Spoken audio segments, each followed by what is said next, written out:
అమ్మ చెప్పే కథలకు స్వాగతం. కథ ప్రతి మనిషి ఆలోచించాల్సిన విషయం. సకులు, కథ మొదలు పెడదామా? ఆ మూలన ఒక రూమ్ వేద్దామనుకుంటున్నానురా. హఠాత్తుగా కొడుకులిద్దరిని చూస్తూ అన్నాడు శివశంకర్. అందరూ భోజనాలు చేస్తుండగా భార్య ఉమ వడియాలు వేయిస్తుంటే కోడళ్ళిద్దరూ వడ్డిస్తున్నారు. వాసారాలు పడుకుంటున్నారుగా చిన్న కొడుకు రాము అన్నాడు. అర్థం కానట్లు కొడుకులిద్దరూ 2 రూముల్లో ఉంటుండగా తల్లి తండ్రి వాసారాలో ఉన్న దివాన్ బల్లపై ఒకరు, మడత మంచం వాల్చుకొని ఒకరు పడుకుంటున్నారు. మేస్త్రిని పిలిచి చూపించాను. రేపటి నుండి పని మొదలు పెడుతున్నాడు. చేయి కడుక్కొని వెళ్ళిపోతూ అన్నాడు శివశంకర్. నిర్ణయం తీసుకున్నాను.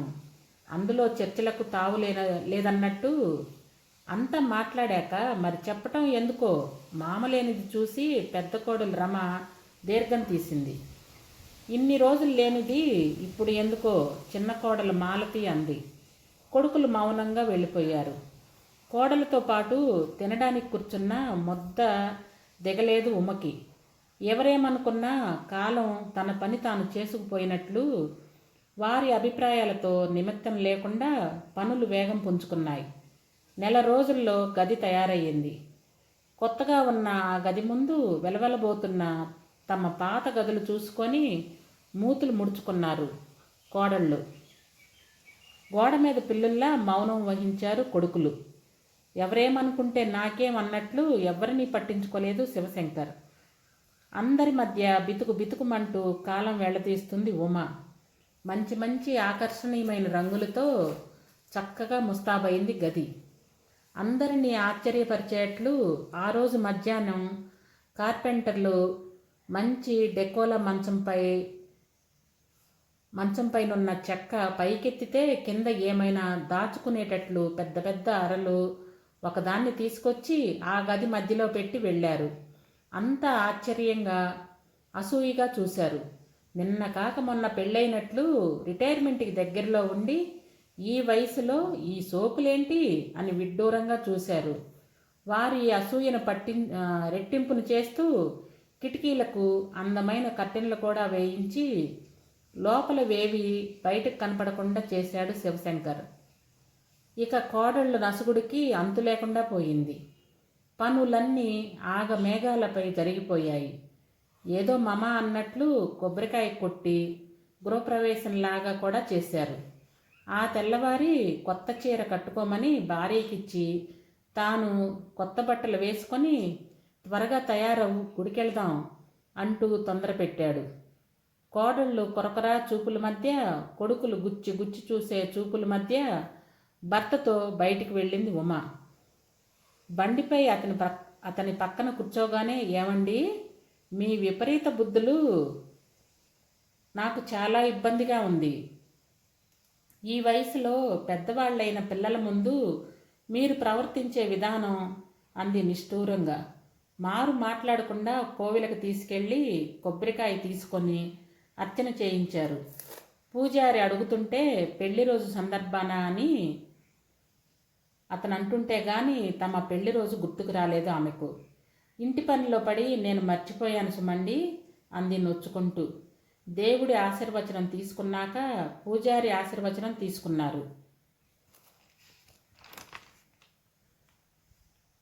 కలకాలం చల్లగా వర్ధిల్లమని అక్షింతలు చల్లారు ఆయన. తరువాత ఆలయ ప్రాంగణంలో కూర్చొని ఉమా కొబ్బరి తీసి ఇస్తుంటే, ఉమా, మన పెళ్ళై 40 సంవత్సరాలు గడిచాయి. కానీ ఇప్పటి వరకు ఏ పెళ్లి రోజైనా ప్రశాంతంగా గడుపుకున్నామా? పెళ్లి కాగానే బాబు కడుపులో పడి కాన్పులు కష్టమై ఆ తరువాత వారికి ఆరోగ్యాలు బాగోలేక వారు బడికి వెళ్ళడానికి అన్నీ సమకూరుస్తూ ఆరాటపడుతూ ఇలా ప్రతి స్థాయిలో వాళ్లే ముఖ్యమంటూ ప్రవర్తించావు.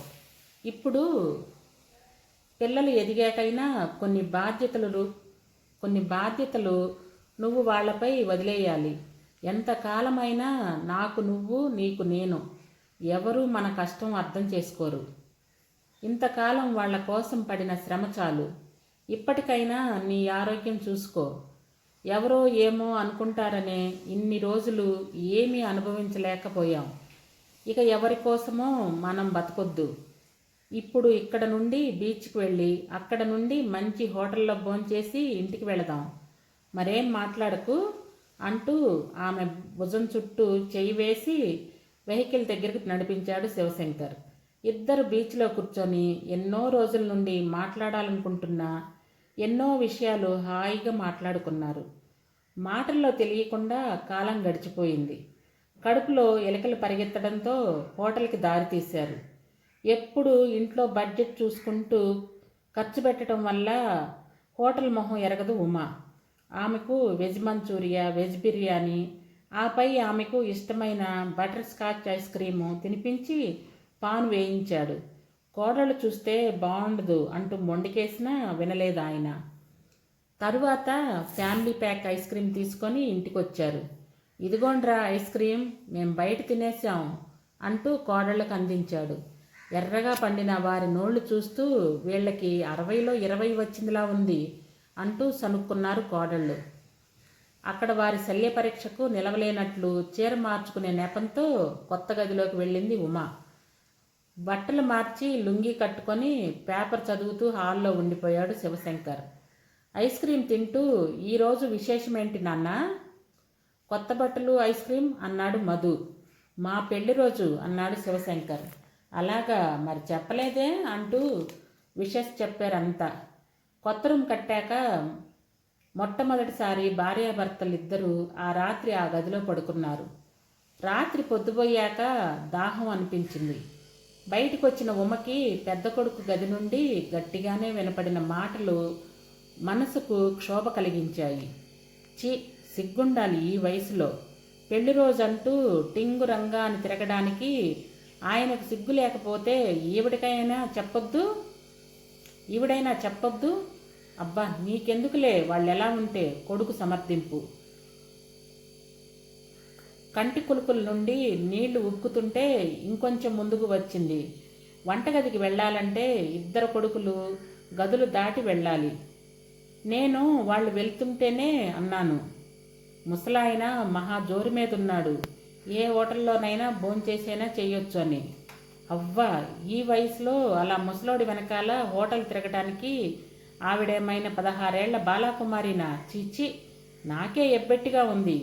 కనీసం ఇంట్లో కోడళ్ళు కొడుకులు ఉన్నారన్న ఇంగితమైన లేదు. చిన్న కోడల గొంతు. పోనీలే వద్దు, వారి సరదాలు వాళ్ళవి అంది కొడుకు గొంతు.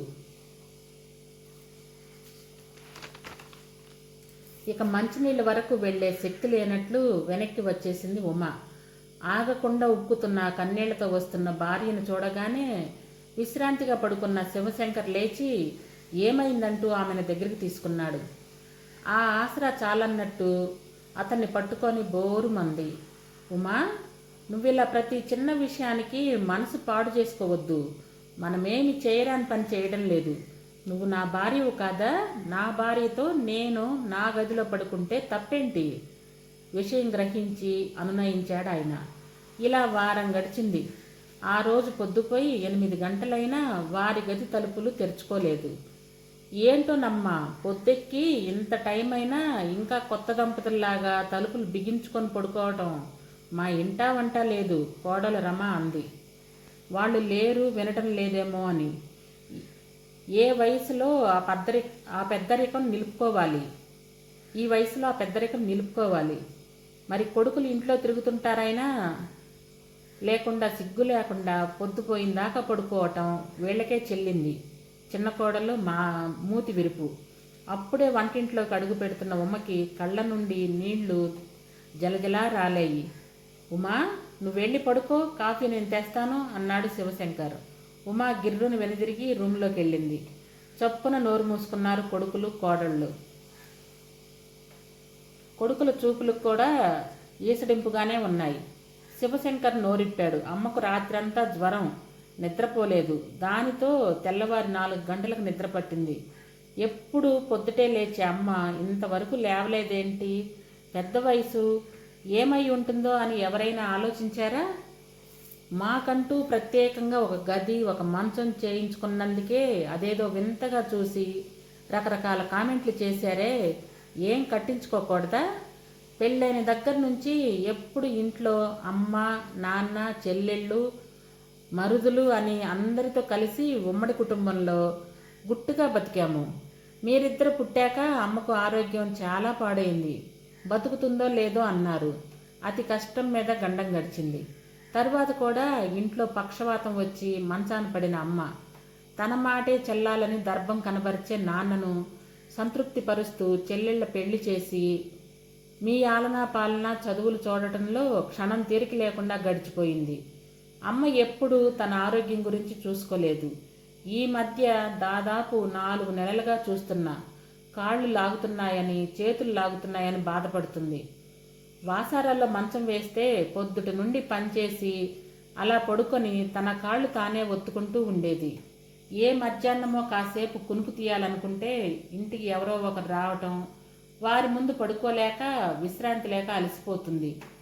నాకు ఆమె కాళ్ళు పట్టాలని ఉన్నా హాల్లో అలా పడితే ఎవరు చూసినా బాగుండదని ఏమి చేయలేక ఊరుకునేవాణ్ణి.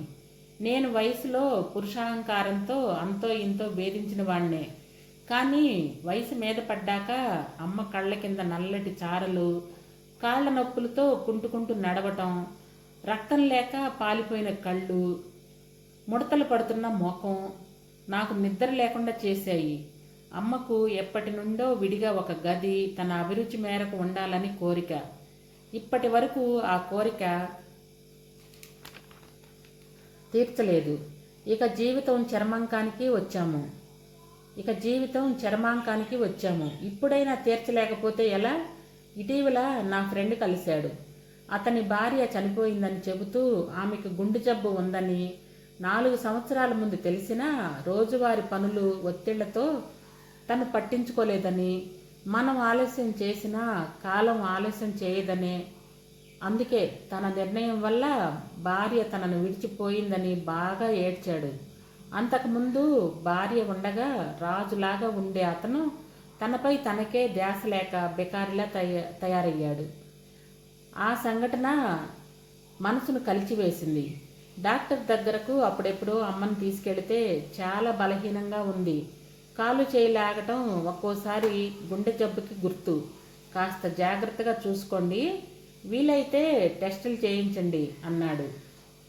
అమ్మ మనందరికీ కష్టం కలగకుండా ఉండటం కోసం తన ఆరోగ్యాన్ని మర్చిపోయింది. ఆ తరువాత డాక్టర్ దగ్గర పరీక్షలు చేయిస్తే గుండె జబ్బు సూచనలు కనపడుతున్నాయన్నాడు. పెళ్ళైనప్పటి నుండి తనకు ఇష్టమైనవి, తీరనివి, చిన్న చిన్న కోరికలు తీర్చి చిన్న చిన్న సంతోషాలకే ఆనందపడిపోతే ఆమెను చూసి సంతోషించాలనుకున్నాను. కానీ చిన్న చిన్న మాటలు కూడా మనసును తూట్లు పొడవగలవు అని అర్థమైంది. మీ అందరి పుట్టిన రోజులని, పెళ్లి రోజులని గుర్తుపెట్టుకొని జరిపి ఆనందపడే అమ్మకు సంబంధించిన ఏ రోజునైనా మీరు గుర్తుపెట్టుకున్నారా? రూము, మంచం చూసి షోకులనుకున్నారు. కేవలం ఆమెకు ఇబ్బంది లేకుండా విశ్రాంతి తీసుకోవడానికి, నేనేమైనా సేవలు చేయడానికే అవన్నీ. అయినా నా సొంత డబ్బుని నాకిష్టమైన విధంగా ఖర్చు పెట్టే అధికారం కూడా నాకు లేదా? ఇంకా మాట్లాడబోతున్న ఆయన మాటలకి అడ్డు వస్తూ కొడుకులిద్దరూ మమ్మల్ని క్షమించండి అంటూ ఆయన చేతులు పట్టుకున్నారు. కోడళ్ళు తలలు దించుకుంటూ మమ్మల్ని క్షమించండి మావయ్య అన్నారు. రేపే టికెట్లు బుక్ చేస్తాను, మీకు ఇష్టమైన ప్రదేశాలన్నీ చూసిరండి నాన్న అన్నాడు పెద్ద కొడుకు. అమ్మ అభిష్టం గుర్తొచ్చి అవును నాన్న అంటూ గొంతు కలిపాడు చిన్న కొడుకు. అప్పుడే హాల్లోకి వస్తూ ఆ మాటలు విన్న ఉమా ముఖంలో సంతృప్తితో కూడిన చిరునవ్వులో 1000 శరత్చంద్రికలు ప్రకాశించినట్టుగా అనిపించింది శివశంకర్కి. సకులు, ఒక మంచి మాట. ఈ కథలో భర్త భార్య గురించి చాలా బాగా ఆలోచించి మంచి నిర్ణయం తీసుకున్నాడు. ఏ కాలంలోనైనా పెద్దలను పిల్లలు గౌరవించాలి, పిల్లలు వారిని గౌరవించి వారికి తగిన సౌకర్యాలు కల్పించాలి. ఇక్కడ శివశంకర్కి స్తోమత ఉండి భార్యకు అన్నీ కల్పించాడు. అదే లేక పిల్లల మీద ఆధారపడితే మరోలా ఉండేది. ఏది ఏమైనా కొన్ని ప్రాంతాలలో పిల్లలకు కట్టించిన ఇళ్లల్లో ఉండనీయకుండా వాళ్లను బయటికి నెట్టేస్తున్నారు, లేదా రోడ్ల మీదకు వదులుతున్నారు, లేదా వృద్ధాశ్రమంలోకి పంపిస్తున్నారు. తస్మత్ జాగ్రత్త. అందరూ ఆలోచించండి. ఈరోజు మనం రేపటి వృద్ధులం. ఆలోచించండి. మనం సరిగ్గా ఉంటే రేపు మన పిల్లలు మనల్ని గౌరవిస్తారు. సకులు సబ్స్క్రైబ్ చేయండి, లైక్ చేయండి, షేర్ చేయండి. మీ అమూల్యమైన సలహాలు సూచనలు కామెంట్ రూపంలో తెలియజేయండి. సమాప్తం.